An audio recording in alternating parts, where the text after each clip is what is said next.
Começamos mais um Sapiência Produtiva, seu podcast diário que te ajuda a ser mais sapiente e produtivo. Olá! Hoje a gente vai mergulhar em uns trechos bem interessantes de um audiobook super conhecido, O Pai Rico, Pai Pobre. Recebemos aqui umas partes que, olha, trazem lições que ecoam há décadas, né? Com certeza, é um clássico e por um bom motivo. E a nossa missão aqui hoje é destrinchar essas ideias, sabe? Sobre mentalidade financeira, como construir riqueza, o que essas gravações realmente querem dizer. Exato. Desembalar o que está por trás das palavras do autor. Então, vamos lá! Uma das primeiras coisas que, assim, salta aos olhos é aquela frase forte: os ricos não trabalham pelo dinheiro. Ah, sim, essa é clássica. O livro faz muito esse contraste, né? O pai pobre, que era o pai biológico dele, super instruído, professor, mas sempre com grana contada. Uhum. E o pai rico, que era o pai do melhor amigo, que nem tinha faculdade, mas, era muito bem sucedido financeiramente. E o ponto central aí, o que é fascinante mesmo, é a mudança de perspectiva que ele propõe. Enquanto a maioria de nós, aprende a trabalhar pelo dinheiro. Sim, para pagar as contas. Exato. Movida pelo medo, sabe? Medo de não ter o suficiente, medo de perder o emprego. Ou pela ambição, né? Querer mais coisas, um carro melhor, uma casa maior. Isso, o desejo.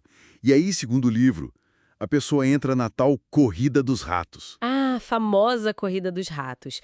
Acordar e trabalhar, ganhar dinheiro, pagar conta e ponto, repete tudo no mês seguinte. Exatamente. Um ciclo vicioso.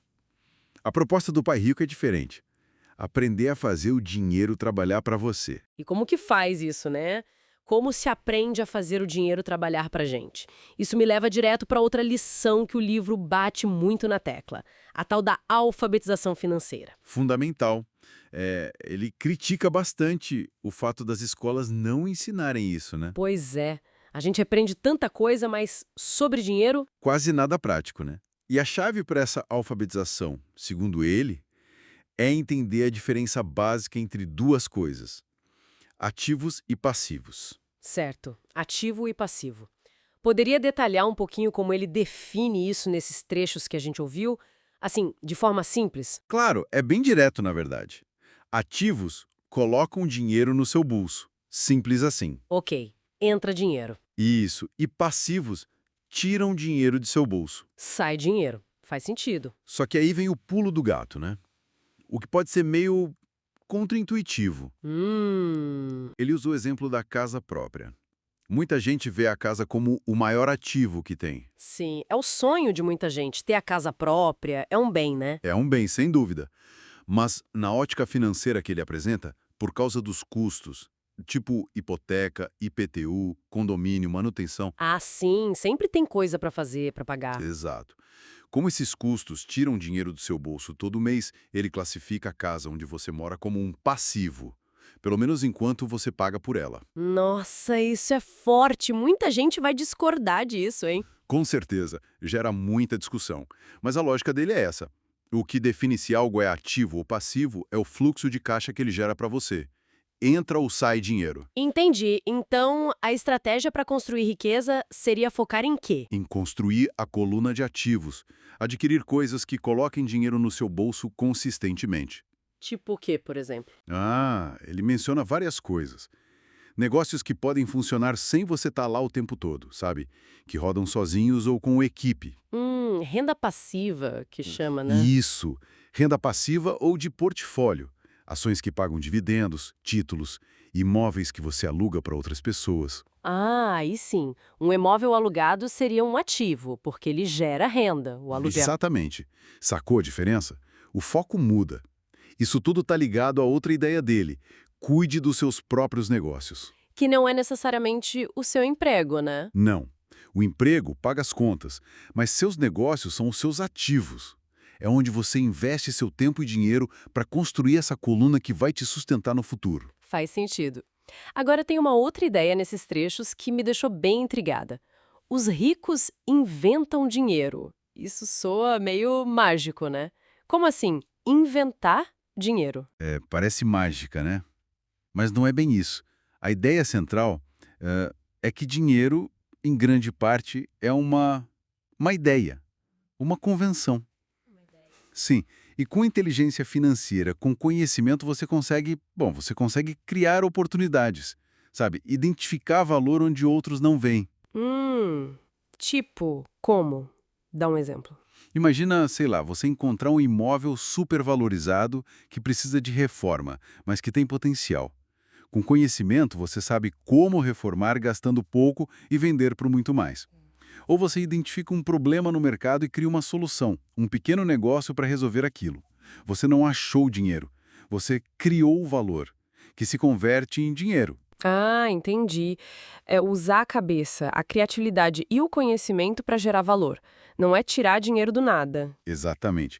É inteligência financeira em ação. Ver um problema não como um beco sem saída, mas como uma matéria-prima para uma oportunidade. Legal isso. Mas para chegar nesse nível, o livro também fala de umas barreiras, né? Umas coisas que atrapalham a gente. Sim, muito importante isso. Ele lista algumas barreiras mentais e emocionais que seguram as pessoas. Quais seriam as principais, assim, que ele menciona? Olha, a primeira é o medo. Principalmente o medo de perder dinheiro. Muita gente fica tão apavorada com a possibilidade de perder que nunca arrisca, nunca investe, nunca aprende. É, o medo paralisa mesmo. Outra coisa é o ceticismo. Aquela pessoa que para tudo diz, isso não vai dar certo, isso é golpe, isso não é para mim, impede de enxergar as oportunidades que podem estar na cara. A negatividade, né? Isso. Tem também a preguiça. E ele fala não só da preguiça física, mas da mental. Aquela coisa de dizer, eu não posso comprar isso, em vez de se perguntar, ok, como eu posso fazer para comprar isso? É uma mudança de pergunta que abre a mente. Boa essa. Trocar o não posso pelo como posso. Muda tudo. Muda. E tem os maus hábitos, claro.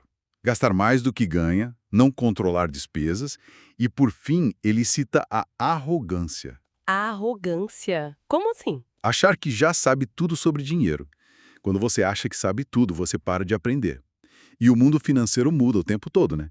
Quem não aprende fica para trás. Nossa, são várias armadilhas mentais mesmo. E ele diz que tem que aprender a gerenciar isso tudo. As emoções, os hábitos. Exatamente. Usar as emoções, tipo o medo ou a ganância, a seu favor, como motivação para aprender, em vez de ser controlado por elas. Entendi. Então, se a gente fosse resumir, assim, o suco desses trechos todos, a mensagem principal seria o quê? Que para ter independência financeira não adianta só ter um salário alto. É bem por aí.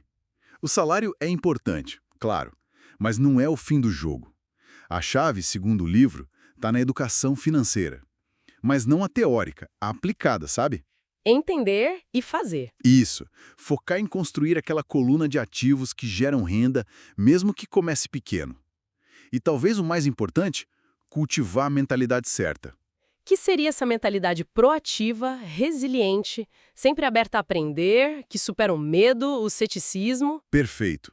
É sobre entender as regras do jogo do dinheiro, como funcionam impostos, investimentos, negócios, e usar esse conhecimento para fazer escolhas conscientes. Escolhas que te levem para um futuro onde o dinheiro trabalha para você e não o contrário. A inteligência financeira como o ativo mais poderoso de todos, então? Exatamente essa a visão que ele passa. O conhecimento aplicado. Muito bom.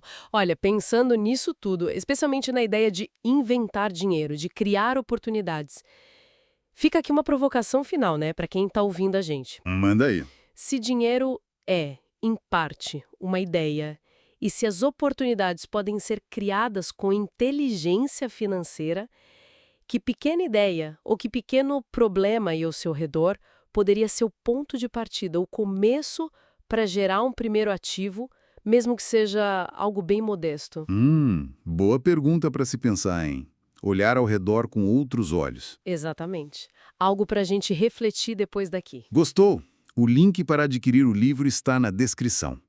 Curta e comente se gostou. Coloque a sua sugestão para o próximo livro. E nos siga ativando o sininho para receber nosso conteúdo e se manter sempre sapiente e produtivo.